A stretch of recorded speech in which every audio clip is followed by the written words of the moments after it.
Hello friends, welcome to my YouTube channel. आज की इस वीडियो में हम लोग बात करने वाले हैं क्लास 8 के साइंस सब्जेक्ट के मॉडल पेपर के बारे में। इस मॉडल पेपर में 50 क्वेश्चन देखने वाले हैं जो जैक बोर्ड द्वारा जारी कर दिया गया है। इससे पहले की वीडियो में आप लोग को मैथ का और हिंदी का मॉडल पेपर अपलोड कर दिए हैं जो 50-50 क्वेश्चन था, तो जाकर देख लीजिएगा, क्योंकि मॉडल प्रश्न पत्र से आपके एग्जाम में ढेर सारा पूछा जा सकता है क्वेश्चन। तो चलिए, इसमें हम लोग 50 क्वेश्चन देखने वाले हैं। तो इस 50 में से कितना आपका आंसर आएगा तो आप कमेंट बॉक्स में कमेंट जरूर कीजिएगा। और अभी तक हमारे चैनल को सब्सक्राइब नहीं किए तो चैनल को सब्सक्राइब करके साथ में बेल आइकन को दबा दीजिएगा और इस वीडियो को अपने दोस्तों के पास शेयर भी कर दीजिएगा, तो आपके आपका दोस्त भी बढ़िया से बढ़िया नंबर ला सके। तो चलिए, बिना देर के इस वीडियो को हम लोग शुरू करते हैं। तो देखिए, पहला क्वेश्चन की तरफ हम लोग बढ़ते हैं। पहला क्वेश्चन में आपके सामने कि भारत में प्रोजेक्ट टाइगर शुरू किया गया। तो मतलब भारत में प्रोजेक्ट टाइगर कब शुरू किया गया। आपके पास 4 गो ऑप्शन है, 1990 में या 1972-73 में या 2007-8 में या शुरू नहीं हुआ। तो भारत में प्रोजेक्ट टाइगर का शुरुआत कब किया गया, तो सबको तो पता ही होगा, यानी 1972-73 में किया गया। कब किया गया था? 1972-73 में। नेक्स्ट क्वेश्चन, दूसरा क्वेश्चन कि सर्वप्रथम कोशिका की खोज किसने की। जो कोशिका जो होती है यानी सेल, इसका खोज सबसे पहले किसने किया? तो सबसे पहले किसने किया था? रॉबर्ट हुक ने किया था। किसने किया था? रॉबर्ट हुक ने। तो ऑप्शन नंबर 1 आपका सही हो जाएगा, है ना। नेक्स्ट क्वेश्चन की तरफ बढ़ते हैं। तीसरा नंबर क्वेश्चन, एक मुलायम धातु जिसे चाकू से काटा जा सकता है। देखिए, इसे हम लोग क्या बोलते हैं? उसे हम लोग सोडियम बोलते हैं। क्या बोलते हैं? सोडियम। सोडियम को चाकू से काटा जा सकता है ना। और सोडियम को केरोसिन तेल में डुबाकर भी रखा जाता है। आप एक्स्ट्रा चीज़ें को याद रखिए ना, ताकि आपके एग्जाम में यदि पूछ देगा तो आराम से मार देंगे। केरोसिन के तेल में डुबाकर रखा जाता है, केरोसिन होगा। और सोडियम को चाकू से भी काटा जा सकता है। पारा जो होता है कमरे के ताप पर द्रव अवस्था में होता है और यह एक धातु है, ये भी आप याद रखिएगा। चांदी जो होता है विद्युत का अच्छा सुचालक माना जाता है ना, ये भी आप याद रखिएगा। सोना जो होता है ये शुद्ध रूप में पाया जाता है प्राकृतिक में, इसमें जंक नहीं लगता है। तो ये चारों आप लोग याद रख लीजिएगा। तो इसमें क्या होता है? मुलायम धातु क्या हो जाएगा? सोडियम हो जाएगा, जिसे चाकू से काटा जा सकता है। नेक्स्ट क्वेश्चन आपके सामने कि निम्नलिखित में कौन सी ऐसी धातु है जिसके विद्युत लेपन के द्वारा किसी वस्तु की चमक को बढ़ाया जा सकता है। विद्युत लेपन मतलब क्या होता है? सिंपल से एक लोहा लीजिए और इस पर क्या कर दीजिए? एक लेप ले दीजिए। तो कौन सा लेप लगाते हैं जिसमें उसमें क्या होता है? चमक उत्पन्न हो जाता है, यानी चमक को बढ़ाया जा सकता है। तो क्रोमियम धातु है। कौन सा धातु है? क्रोमियम।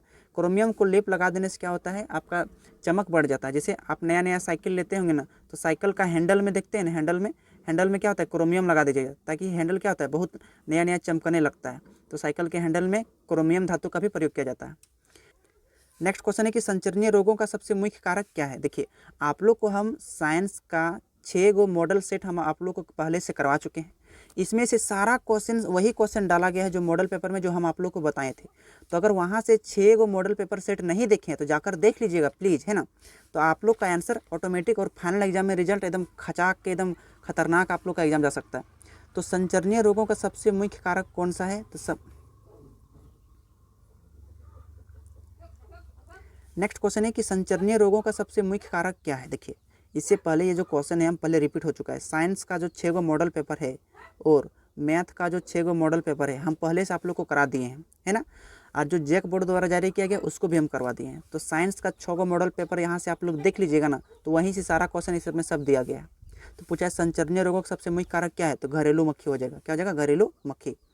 अगला क्वेश्चन देखते हैं, निम्न में कौन सा जंतु जरायुज है। अब देखिए, कोई कोई चीज़ को समझ के भी पढ़िएगा। कौन क्या बताए? निम्न से कौन सा जंतु जरायुज है। देखिए, जरायुज का मतलब क्या होता है? जरायुज का मतलब होता है ऐसा जंतु जो डायरेक्ट अंडा न देकर डायरेक्ट बच्चा उत्पन्न करता है। क्या करता है? डायरेक्ट बच्चा उत्पन्न करता है ना। उसे क्या बोलते हैं? जरायुज। तो देखिए, मनुष्य तो डायरेक्ट बच्चा देता है, इसका मतलब मनुष्य जरायुज में हो जाएगा। मुर्गी जरायुज में नहीं होगा क्योंकि ये अंडा देता है, तो मुर्गी अंड परजक में आएगा। कौवा भी नहीं होगा, ये भी अंडा देती है। बतख भी अंडा देती है, इसका मतलब जरायुज क्या हो जाएगा? मनुष्य हो जाएगा, है ना। हम लोग नेक्स्ट है, हम लोग देखें कि शुष्क मौसम में बालों में कंघी करने से वह बिखर जाता है। मतलब शुष्क मौसम मतलब गर्मी के दिनों में जब कंघी हम लोग करते हैं तो बाल बिखर जाता है। इसके लिए कौन सा बल्ब उत्तरदायी थे? तो इसके लिए स्थिर विद्युत बल्ब उत्तरदायी थे। सारा जो आपका क्वेश्चन जो है, हम जो साइंस का 6 गो सेट बताए थे उसी क्वेश्चन से सब रिलेटेड है। तो जाकर वहाँ 6 गो सेट आप लोग प्लीज़ जल्दी जाकर देख लीजिएगा, क्योंकि वहीं से आपके एग्जाम में प्रश्न ज़्यादा से ज़्यादा रह सकता है। नेक्स्ट क्वेश्चन है कि निम्नलिखित में से किस ईंधन का ऊष्मीय मान सबसे अधिक होता है। तो कौन से ईंधन का सबसे ऊष्मीय मान सबसे अधिक होता है? लकड़ी, केरोसिन या एलपीजी या हाइड्रोजन गैस। तो कौन से ईंधन का ऊष्मीयमान सबसे अधिक होता है? तो हाइड्रोजन गैस का याद रखिएगा। किसका? हाइड्रोजन गैस का। ऑप्शन नंबर डी आपका सही आंसर हो जाएगा। नेक्स्ट है, इनमें से कौन सा गुणसूत्र शिशु के नर लिंग का निर्धारण करता है? कौन सी का? नर। नर का मतलब बोलेंगे तो बॉय। नर मतलब क्या होता है? बॉय। तो देखिए कौन सा गुणसूत्र जो टकराता है मतलब संबंध बनाता है तो लड़का उत्पन्न होता है? तो महिला का एक्स गुणसूत्र और पुरुष का वाई गुणसूत्र, तो क्या बनता है? लड़का बनता है। तो कौन सा एक्स वाई ऑप्शन में है? तो x why option number 1 number में है। तो 1 नंबर आपका सही आंसर हो जाएगा। नेक्स्ट क्वेश्चन है, मानव नेत्र में वस्तु का प्रतिबिंब कहाँ बनता है? मतलब मानव के नेत्र में जो वस्तु का प्रतिबिंब कहाँ बनता है? ये क्वेश्चन रिपीटेड है, रेटिना में, यानी रेटिना में बनता है। नेक्स्ट क्वेश्चन है, खरीफ फसल का उदाहरण है? तो देखिए गेहूं एक रबी फसल है, चना एक रबी फसल है, आलू एक रबी फसल है, धान एक क्या है? खरीफ फसल है। ऐसा क्यों होता है? देखिए खरीफ फसल रबी फसल याद करने का सिंपल ट्रिक्स क्या होता है? देखिए हम रबी फसल का बताते हैं। देखिए रविवार मतलब क्या होता है? र से रबी फसल मतलब रविवार को हम लोग चना पूड़ी और दाल बनाए, चना पूड़ी और दाल बनाए, है कि नहीं? तो दाल पूड़ी चना, और चना के साथ हम लोग क्या करते हैं? आलू देते हैं। यानी रबी से रबी फसल, चना मतलब आपका हो जाएगा रबी फसल। पूड़ी किसकी बनता है? आपका आटा से बनता है। आटा मतलब गेहूँ, तो गेहूँ भी आ जाएगा आपका रबी फसल, दाल भी आपका रबी फसल, और यहाँ पर आलू भी आ जाएगा आपका रबी फसल। तो याद रखिएगा खरीफ फसल का उदाहरण कौन है? धान हो जाएगा। नेक्स्ट क्वेश्चन है कि सौर परिवार में कितने ग्रह है? आप लोग को याद होना चाहिए। ये सूर्य है, इसके बाद सबसे निकट ग्रह कौन से है? बुध है। क्या है? बुध है। उसके बाद क्या है? शुक्र है ना? शुक्र के बाद क्या है? पृथ्वी है। उसके बाद क्या है? मंगल है। उसके बाद क्या है? बृहस्पति है। उसके बाद क्या है? शनि है। इसके बाद क्या है? वरुण है। इसके बाद क्या है? सॉरी अरुण है। उसके बाद वरुण है। तो यहाँ हो जाएगा अरुण, उसके बाद वरुण, यानी 1 2 3 4 5 6 7 8, तो 8 गो ग्रह है। हमारे सौर परिवार में कितने ग्रह हैं? 8 गो। तो ऑप्शन नंबर किस में है? ए। नेक्स्ट क्वेश्चन है कि घर्षण हमेशा होता है? तो घर्षण हमेशा क्या होता है? हानिकारक या लाभदायक? ना हानिकारक ना लाभदायक, या कुछ मामले में हानिकारक तथा कुछ मामले में लाभदायक। तो इसका सही आंसर हो जाएगा घर्षण जो होता है हमेशा कभी कभी लाभदायक होता है और कभी कभी हानिकारक भी होता है। नेक्स्ट है कि पैराशूट बनाने में किस धातु का प्रयोग किया जाता है? यहाँ पर क्वेश्चन देख सकते हैं कि पैराशूट बनाने में किस धातु का उपयोग किया जाता है। नेक्स्ट क्वेश्चन है कि पैराशूट बनाने में किस रेशे का उपयोग किया जाता है? आपके पास ऑप्शन है पॉलिएस्टर, नायलॉन, कपास, या इनमें से कोई नहीं। तो पैराशूट को बनाने में नायलॉन का प्रयोग किया जाता है ना? पैराशूट तो आप लोग देखते होंगे, है ना? तो पैराशूट बनाने में किसका उपयोग किया जाता है? नायलॉन का उपयोग किया जाता है। नेक्स्ट क्वेश्चन की तरफ बढ़ते हैं। नेक्स्ट क्वेश्चन में कहा है कि मानव के कानों की श्रव्यता का प्रयास क्या है? श्रव्यता मतलब होता है सुनने। तो आप लोग को पहले ही बता चुके हैं कि 20 हर्ट्ज से लेकर 20,000 हर्ट्ज तक क्या होता है? सुनने की श्रव्यता होता है। तो ऑप्शन कौन सा है? 20 हर्ट्ज से लेकर 20,000 हर्ट्ज तक में। ऑप्शन नंबर आपका 1 नंबर में, 1 नंबर आपका सही आंसर हो जाएगा, यानी ए नंबर में। नेक्स्ट क्वेश्चन है कि किस यंत्र के उपयोग से भूकंप की तरंगों को रिकॉर्ड किया जाता है? देखिए भूकंप मापने की तीव्रता को हम लोग रिक्टर पैमाना करते हैं, लेकिन तरंगों को रिकॉर्ड किया जाता है उसे हम लोग भूकंप लेखी तरंगे कहते हैं, बोलते हैं भूकंप लेखी से। नेक्स्ट क्वेश्चन है कि विश्व तापन का प्रमुख कारण क्या है? जो पूरी दुनिया में तापन मतलब क्या होता है? आपका टेम्परेचर जो बढ़ रहा है। तो पूरी दुनिया में टेम्परेचर बढ़ने का सबसे प्रमुख कारण क्या है? आपके पास ऑप्शन दिया है नाइट्रोजन की बढ़ती मात्रा, ऑक्सीजन की बढ़ती मात्रा, या ओजोन की बढ़ती मात्रा, या कार्बन डाइऑक्साइड की बढ़ती मात्रा। तो इसका राइट जो आंसर हो जाएगा आपका ऑप्शन नंबर डी, यानी कार्बन डाइऑक्साइड की बढ़ती मात्रा विश्व तापन की प्रमुख कारण है। नेक्स्ट पूछा है संकटापन प्रजाति है? संकटापन प्रजाति है, तो संकटापन मतलब क्या होता है? ऐसा प्रजाति जो लुप्त होने के कगार में है उसे संकटापन प्रजाति कहते हैं। तो घोड़ा नहीं है, गाय भी नहीं है, कुत्ता भी नहीं है, बाघ। बाघ लुप्त होने के कगार पर है, तो संकटापन प्रजाति क्या हो जाएगा? बाघ आपका सही आंसर हो जाएगा। नेक्स्ट क्वेश्चन की ओर हम बढ़ते हैं। जंतु कोशिका में क्या अनुपस्थित होता है? जंतु कोशिका में क्या अनुपस्थित होता है? अनुपस्थित मतलब उपस्थित नहीं होता है। तो जंतु कोशिका में क्या उपस्थित नहीं रहता है? कोशिका कोशिका भित्ति। क्या कि देखिए पादप कोशिका में कोशिका भित्ति होता है, जंतु कोशिका में कोशिका भित्ति नहीं होता है। जीव द्रव होता है, केंद्रक भी होता है, कोशिका झिल्ली भी होता है। तो आपका सही आंसर हो जाएगा ऑप्शन नंबर सी। नेक्स्ट है कि जल के शुद्धिकरण में किस अधातु का उपयोग किया जाता है? देखिए जल को शुद्ध करने के लिए किस अधातु का उपयोग करते हैं? ऑप्शन दिया ब्रोमीन का, क्लोरीन का, ऑक्सीजन का, नाइट्रोजन का। तो 20 का जो आपका सही आंसर हो जाएगा ऑप्शन नंबर बी, यानी क्लोरीन अधातु का उपयोग किया जाता है। नेक्स्ट क्वेश्चन है विश्व के पहले प्रतिजैविक का नाम बताइए। देखिए ये भी क्वेश्चन हम आप लोग को करवा चुके हैं। सबसे पहले प्रतिजैविक, तो विश्व का सबसे पहले प्रतिजैविक क्या था? पेनिसिलिन का खोज किया गया था 1928 में, है ना? अलेक्जेंडर फ्लेमिंग ऐसे क्या बोलते हैं जनरल द्वारा, तो यह याद रखिएगा पेनिसिलिन। नेक्स्ट क्वेश्चन हम लोग देखते हैं पानी में हाइड्रोजन एवं ऑक्सीजन का अनुपात क्या होता है? ये भी क्वेश्चन एक बार क्लास 9th में पूछा गया था। आप लोग क्लास 8th में है ना। तो हाइड्रोजन एवं ऑक्सीजन का अनुपात क्या होता है? ऑप्शन दिया है 2:1, 1:2, 2:2 या 1:1। अब पानी माने क्या होता है? जल। क्या होता है? जल। तो जल का सूत्र क्या होता है? H2O, मतलब हाइड्रोजन के 2 हो गया और ऑक्सीजन के 1 अणु, यानी 2:1। तो 2:1 किस में है? ऑप्शन नंबर ए में है। ऑप्शन नंबर किस में है? ए नंबर में है। तो 22 का ऑप्शन क्या हो जाएगा? ए नंबर आपका सही आंसर हो जाएगा, है ना। नेक्स्ट क्वेश्चन देखते हैं कि निम्न में से किस जीव में द्विखंडन द्वारा जनन होता है? द्विखंडन द्वारा जनन होता है। हाइड्रा में, पैरामीशियम में, अमीबा में या बैक्टीरिया में? तो 23 का जो सही आंसर हो जाएगा अमीबा में। अमीबा क्या होता है? अमीबा इस तरह से होता है, जब यह जनन करता है ना तो क्या करता है? एक अमीबा यहाँ बीच में अपने आप को टुकड़ा कर देता है। तो एक अमीबा उधर हो जाता है, इसका एगो केंद्रक इधर, एगो केंद्रक इधर, एगो केंद्रक इधर आ जाता है, एगो केंद्रक इधर हो जाता है। तो इस प्रकार से द्विखंडन द्वारा अमीबा में जनन होता है, याद रखिएगा। नेक्स्ट क्वेश्चन है द्रव का दबाव गहराई के बढ़ने से, मतलब कोई भी द्रव में हम जाएंगे तो दबाव गहराई, गहराई मतलब गड्ढा में, अब उसमें हम गड्ढा में जाएंगे तो बढ़ने से क्या होता है? घटता है या बढ़ता है या कोई प्रभाव नहीं पड़ता है या इनमें से कोई नहीं? तो 24 का जो सही आंसर हो जाएगा ऑप्शन नंबर बी, यानी द्रव के दबाव में गहराई क्या होता है? हमेशा बढ़ते चलता है। नेक्स्ट क्वेश्चन है ईंधन के ऊष्मीय मान का मात्रक क्या होता है? ये भी VVI क्वेश्चन है। ईंधन के ऊष्मीय मान का मात्रक क्या होता है? तो ईंधन के ऊष्मीय मान का मात्रक होता है किलो जूल केजी, यानी कैसे केजे, किलो जूल प्रति केजी। तो ऑप्शन नंबर किस में है? ऑप्शन नंबर सी में। नेक्स्ट है किशोरावस्था की उम्र क्या होता है? ये क्वेश्चन हम बोल के तो थक गए हैं यार। किशोरावस्था की उम्र 11 से लेकर 19 वर्ष, है ना। 11 से लेकर 19 वर्ष, ऑप्शन नंबर ए में। नेक्स्ट है सामान्य नेत्र के द्वारा पढ़ने के लिए, देखिए पढ़ने के लिए सर्वाधिक सुविधाजनक दूरी क्या है? तो पढ़ने के लिए 25 सेंटीमीटर है, लेकिन हमारे आँख कितना दूरी तक देख सकता है? तो अनंत दूरी तक देख सकता है, लेकिन न्यूनतम पूछेगा पढ़ने के लिए तो 25 सेंटीमीटर। नेक्स्ट है फलों सब्जियां का बड़े पैमाने पर उत्पादन क्या कहलाता है?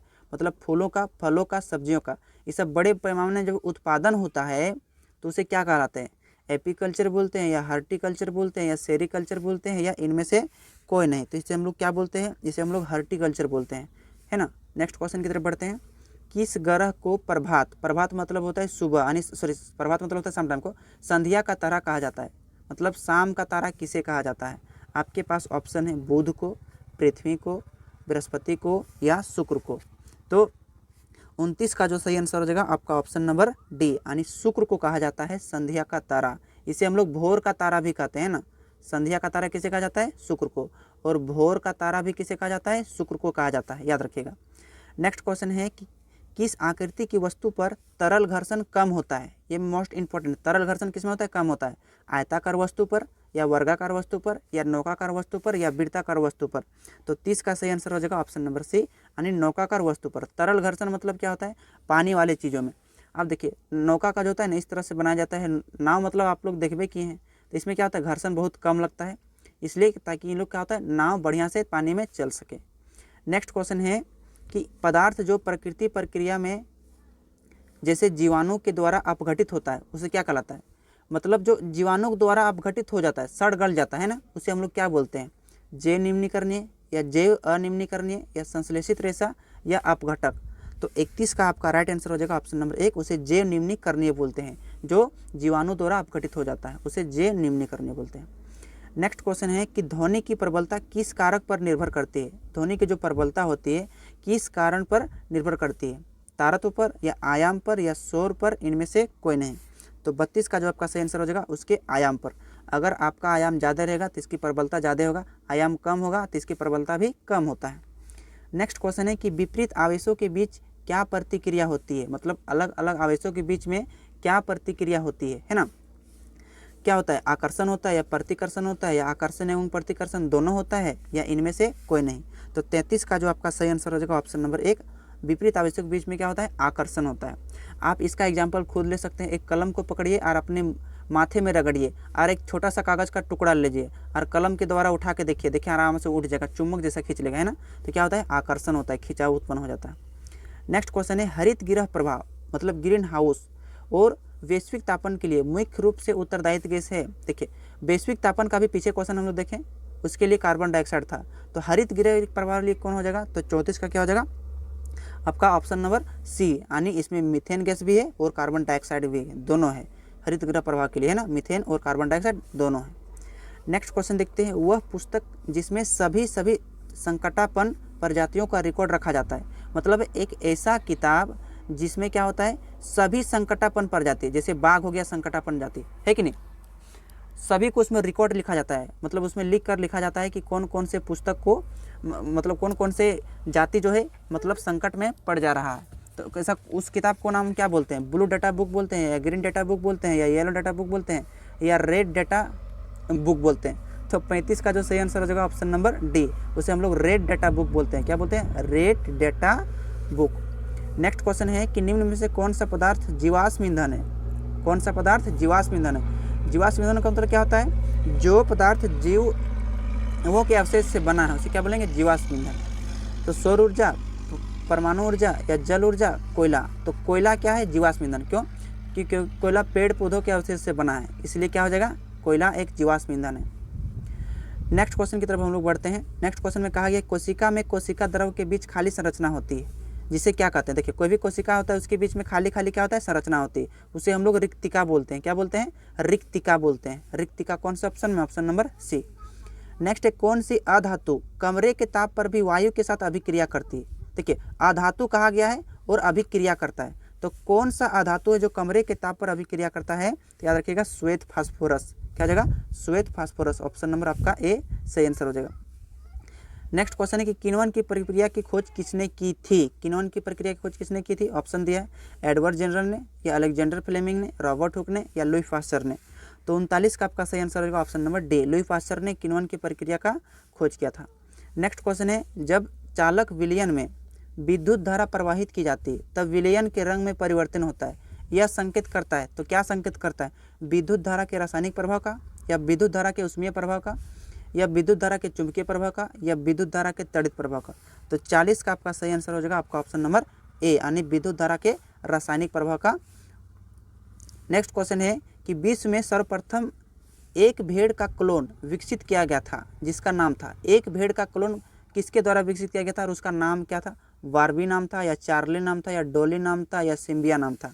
तो 41 का आपका सही आंसर हो जाएगा आपका ऑप्शन नंबर सी, यानी डॉली नाम था, है ना, क्या नाम था, डॉली। कोई लड़की का नाम भी होता है।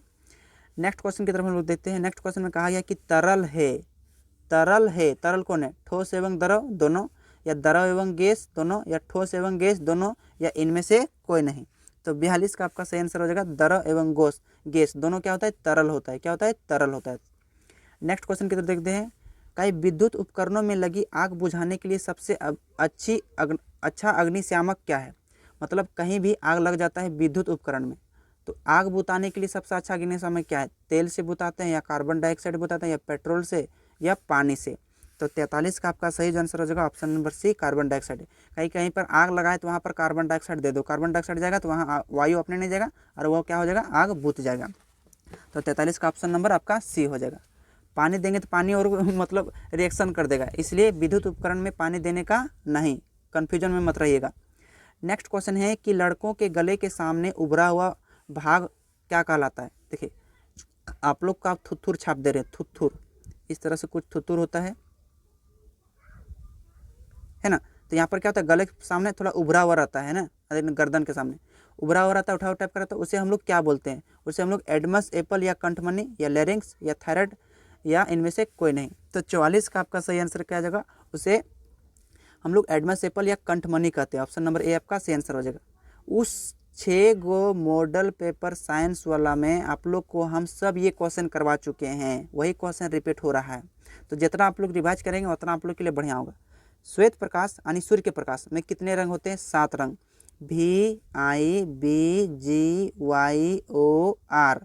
YOR, 3 3 6 एक साथ। V से वायलेंट मैंने बैगनी, I से इंडिगो मैंने, B से ब्लू, G से ग्रीन, A से येलो, O से ऑरेंज, R से रेड। ये 7 गो रंग होता है, याद रखिएगा श्वेत प्रकाश में। नेक्स्ट क्वेश्चन की तरफ बढ़ते हैं। नेक्स्ट क्वेश्चन में कहा गया कि एक स्थान पर एक ही प्रकार के बड़ी मात्रा में उगाए गए पौधों को क्या कहते हैं। एक ही जगह पर क्या होता है, एक ही जगह पर, और ढेरी पौधा उगाया जाएगा। ढेरी मतलब समझते हैं, मतलब ज़्यादा पौधा उगाया जाएगा एक ही प्रकार के, तो क्या कहलाता है, फसल, या कृषि, या खेती, या अनाज। तो 46 का आपका सही आंसर हो जाएगा ऑप्शन नंबर बी, उसे हम लोग फसल कहते हैं। क्या कहते हैं? फसल कहते हैं।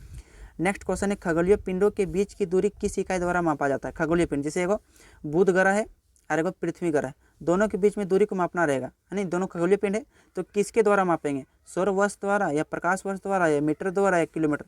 किलोमीटर और मीटर तो गाँव देहात में दूरी को मापा जाता है ना, दो शहरों के बीच की दूरी को। तो देखो किसके द्वारा मापा जाता है? तो 47 का सही आंसर हो जाएगा ऑप्शन नंबर सी, उसे हम लोग प्रकाश वर्ष द्वारा मापते हैं। नेक्स्ट क्वेश्चन है कि घर्षण चिकने सतहों की अपेक्षा रुखड़े सतहों पर होता है। देखिए चिकना सतह और रुखड़े सतह मतलब क्या होता है? खाबड़ बुबड़ होता है, मतलब जहाँ हल्का फुल्का पक्खल है। तो चिकना सतह मतलब जहाँ कुछ नहीं, तो उसकी अपेक्षा क्या होता है? अधिक होता है, कम होता है, खराब होता है, इनमें से कोई नहीं। तो कैसा होता है? वह हमेशा अधिक होता है। क्या होता है? अधिक। नेक्स्ट है कि निम्न में से कौन सा प्राकृतिक बहुलक है? ये क्वेश्चन तो बहुत बार रिपीटेड हुआ है, एक बार पूछा भी गया है, तो आप याद रख लीजिएगा, ये क्वेश्चन आपके एग्जाम भी पूछ सकता है। तो कौन सा प्राकृतिक बहुलक है? पॉलिएस्टर है, सेलुलोज है, या एक्रेलिक है, या नायलॉन है?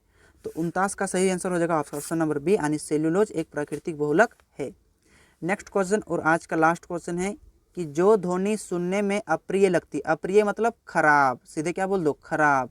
तो जो ध्वनि सुनने में अप्रिय लगता है उसे क्या कहते हैं? इसका जवाब आप लोग कमेंट बॉक्स में दीजिएगा। उसे सुरीली ध्वनि बोलते हैं, या संगीत ध्वनि बोलते हैं, या शोर ध्वनि बोलते हैं, या सुखद ध्वनि बोलते हैं? तो 50 नंबर का जवाब आप लोग कमेंट बॉक्स में दीजिएगा, है ना। तो उम्मीद करते हैं कि ये 50 गो मॉडल पेपर में आप लोग को 50 सही किए होंगे। आप कितना सही किए आप ये आपको कमेंट बॉक्स में बताना है। उम्मीद कर रहे हैं कि आज का ये मॉडल पेपर का वीडियो आपके एग्जाम के लिए बहुत ही हेल्पफुल साबित होगा। अगर आपको थोड़ा सा भी यह वीडियो आपको अच्छा लगा तो एक प्यारा सा लाइक कर दीजिएगा, और चैनल पर नए हैं तो चैनल को प्लीज़ आप सब्सक्राइब करके रख लीजिए, और साथ में बेल आइकन को दबा दीजिए, और इस वीडियो को अपने दोस्तों के पास भी ज़रूर भेज दीजिए। चलिए फिर मिलते हैं अगले मॉडल पेपर के साथ, तब तक के लिए आप सभी को थैंक यू सो मच।